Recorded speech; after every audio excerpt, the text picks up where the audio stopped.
So you're brand new in the business. You don't really have a way to communicate yet effectively your opportunity. And one of the things I've learned that when you are joining any business, especially this business, the challenge becomes how do you formulate the words that create intrigue in the person that you're speaking to? I've been in this business a long time and I've had chances to work with so many brand new people that their sticking point is not the passion for what they do, not even the belief in the product. But how do I communicate that effectively? How do I start a conversation with someone to let them know that I really have something that's good for them? Well, the first thing you want to recognize is conversation is not communication. Oftentimes we make the mistake to think that, hey, I am communicating a concept, but I'm really just having a conversation.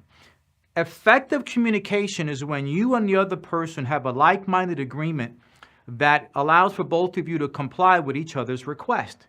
So what would be the request here? For someone to give you time. In this conversation or effective communication, the end game as a brand new person is not to convince someone to do anything, not to convince them to buy a product, not to convince them to join the company, but to create in them enough intrigue through the words that you use, through your ability to communicate effectively, that they could benefit from giving you the most precious thing they can give you, and the most precious thing you want is their time. When you have achieved an effective conversation, ultimately what's going to happen is that person will notice the passion you have, the excitement you have, but they're also going to give you the most precious thing they have, and it's time. See, if they give you time and they find value in that time, they'll give you the money. They'll comply with the rest of your requests. But the key is, how do you formulate effective words? How do you communicate effectively? How can your content have the kind of impact that you want it to have in order for someone to say, yes, I'll give you the time? Well, here's how you do it. And there's many ways, but I'll give you one. You've got to bring to the table a common ground of conversation.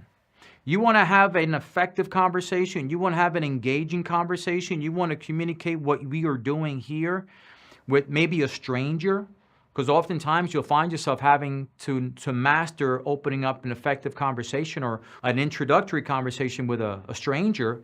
Well, the way to do that is to find a common ground that starts the conversation. Now, I've talked about this for many, many years. Sometimes it's very difficult to find common ground. Well, here's an example of common ground. If you are standing in line at the supermarket, well, you're there for the same reason a person standing in front of you is there also. Find a common ground that breaks into a conversation. If you're at the gas station and gas prices are high and there's another person standing next to you pumping gas, where there's a common ground of conversation. If you are a parent and you're at a PTA meeting where there's a common ground of conversation. If you're at the gym and the person is working out next to you, where there's a common ground of conversation. Find a common ground that breaks conversation, and you're going to find that it'll flow that much more effectively, and then it's time to take it easy in pivoting towards an appeal or a proposal or an offer to get together.